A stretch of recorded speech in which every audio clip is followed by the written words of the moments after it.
I want to show you in this video how to graph the inverse of sine function, which is the arcsine function.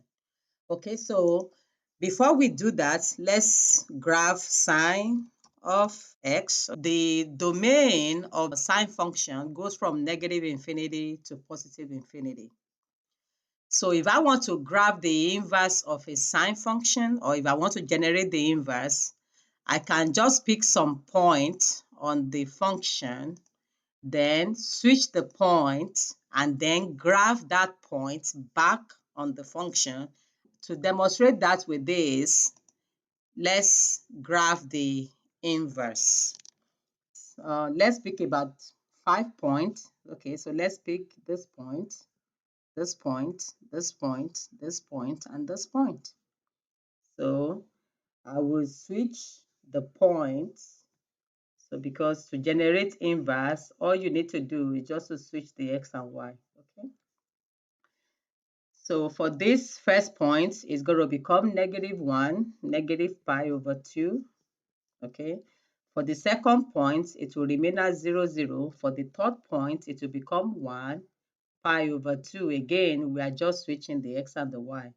This will become 0 pi, and the fifth point will become -1, 3 pi/2. And we remember that pi is 3.14, okay?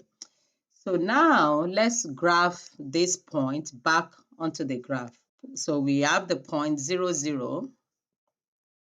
So when x is -1, y is -pi/2. So that would be around 1.7. So it's not up to 2. It's not up to 2, so it's around 1.7. Okay.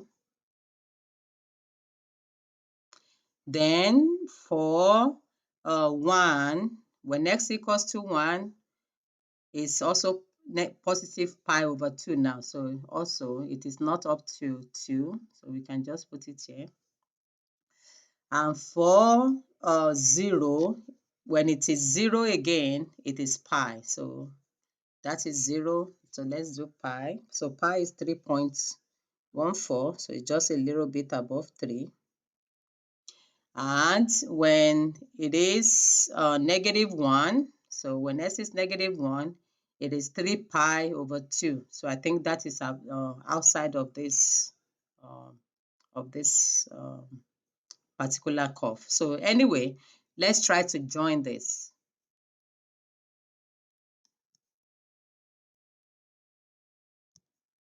So you can see that if you just imagine it, the inverse is also the reflection across the line y equals to x.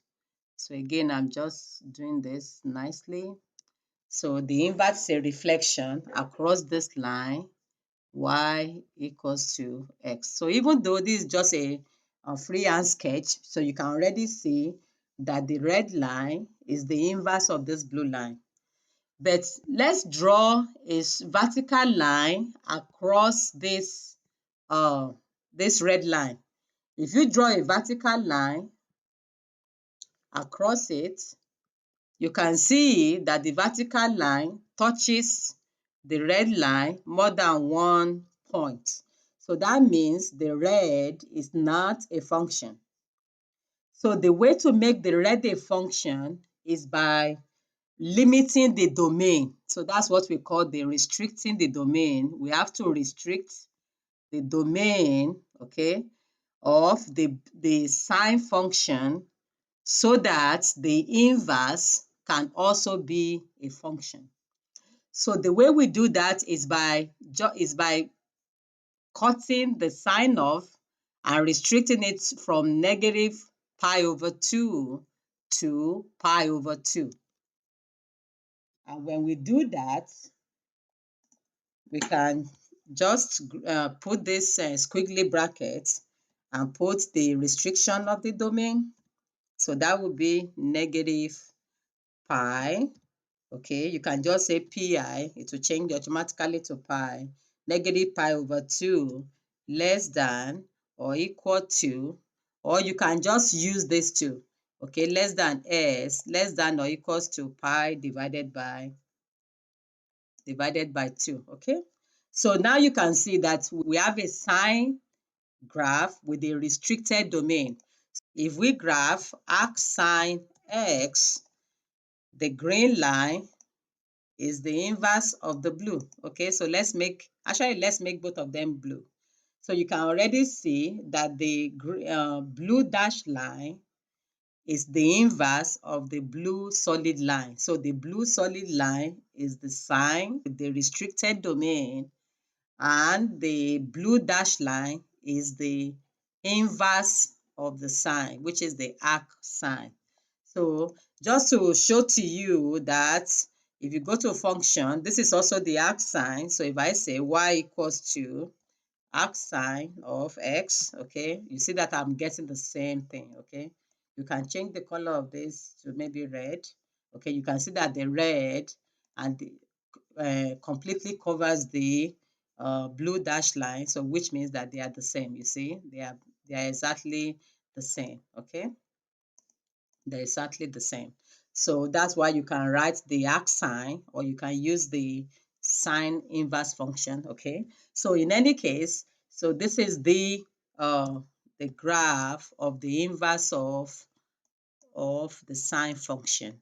So for the inverse to be a function, you have to limit, or you have to restrict the domain of the sine function. So that's why that whenever you graph the arcsine s, you don't get the entire sinusoidal wave. You just get this uh, restricted curve, because we need this inverse to also be a function. Okay, so now if we draw a straight line across this blue, it's going to touch the blue line, the blue curve, only once. Okay, so I hope you like this video. Please subscribe to this channel. Thank you.